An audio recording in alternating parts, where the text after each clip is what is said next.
saldhigyo military dekada camiran wadooyin tareen booqashooyin aan dhammaad lahayn kuwan oo dhan arrimahan oo dhan halkan ayaa laga helayaa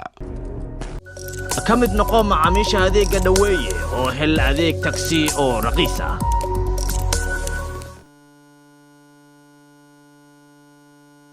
waxaa muddo dheer saldhigyo military ku lahaa dawladaha ugu awoodda badan caalamka waana sababta loogu naanayso xaruntii saldhigyada dawladdan yari waxay ku taallaa meel istiraatiiji ah waxaa ku tartamay dawlado waaweyn muddo qarniyo ah waxaa gumaystay Faransiiska Ingiriiskuna wuxuu isku dayay inuu qabsado haddaba su'aashu waxay tahay dalkan yari muxuu sidan oo dhan muhiim ugu yahay waxay dhacdaa baabul mandab kaasoo xukuma albaabka laga galo qanaadka Suez la yiraahdo waana jidka afraad ee badeed ee dunida ugu muhiimsan maalin kasta waxa mara 20% ganacsiga caalamka oo dhan Djibouti sidoo kale waxay ku taallaa meel u dhow gobolka dunida oo dhan uu tartanka ugu jiro waa bariga dhexe waxayna saldhig caalami ah u noqotay la dagaalanka burcadbadeedka Soomaalida sanadii 2012 in ka badan 16 diyaaradood oo Mareykanku leeyahay ayaa ka haadayay saldhigga Mareykanka uu Djibouti ku leeyahay maalin kasta dawladda China ayaa Djibouti u dooratay inay ka dhigato saldhiggii military ee ugu horeeyay ee ay ka hirgeliso meel ka baxsan wadankeeda waxayna saldhiggaasi military keentay ciidamo ka badan 10,000 oo askari dalka Shiinaha Djibouti ahmiyad kale oo mustaqbalka ah ayuu u leeyahay wuxuuna ka dhiganayaa wadadii xiriirta ee China taasoo fududeynaysa gaarista China ee bariga Afrika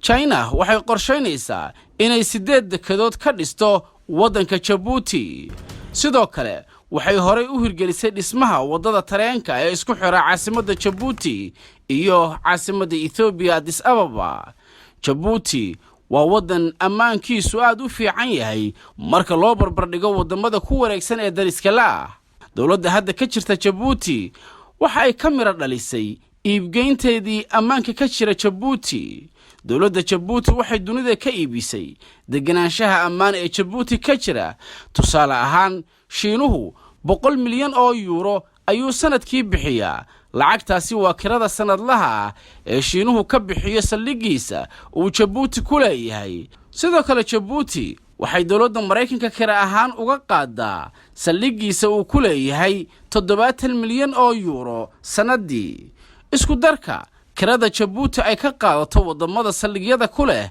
ayaa lagu qiyaasay 1.8 milyan oo dollar sanadkii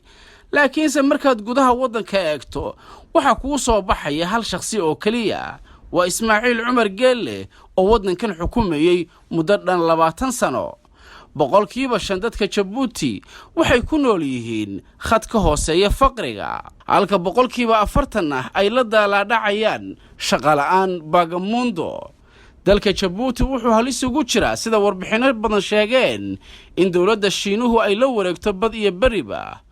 oo ay noqoto Djibouti dal yar oo Shiinuhu ku leeyahay gobolkan Djibouti waxay kaalinta koowaad kaga jirtaa kontonka dal ee Shiinuhu uu ku leeyahay deynta ugu badan waxaana lacagta deyn ahaan Djibouti loogu leeyahay ay gaaraysaa billions dollar Djibouti waxa lagu qiyaasaa deynta China oo lagu daray deymaha kale ee dalalka dunidu ku leeyihiin haddii dadka u dhashay Djibouti loo qaybiyo in qof kasta oo Djiboutiana lagu leeyahay 30 milyan oo dollar tani waxay qayb ka tahay dhibaatooyinka wadamo dhowr ah oo Afrikaana ay ka dhaxleen deymo tiro badan oo ay qaateen kuwaas oo aysan waxba ku qabsan qorshe la'aan darteed intaan dib u kulmayno waa Cabdirasaaq Jubba oo idinla sidaas iyo nabadgelyo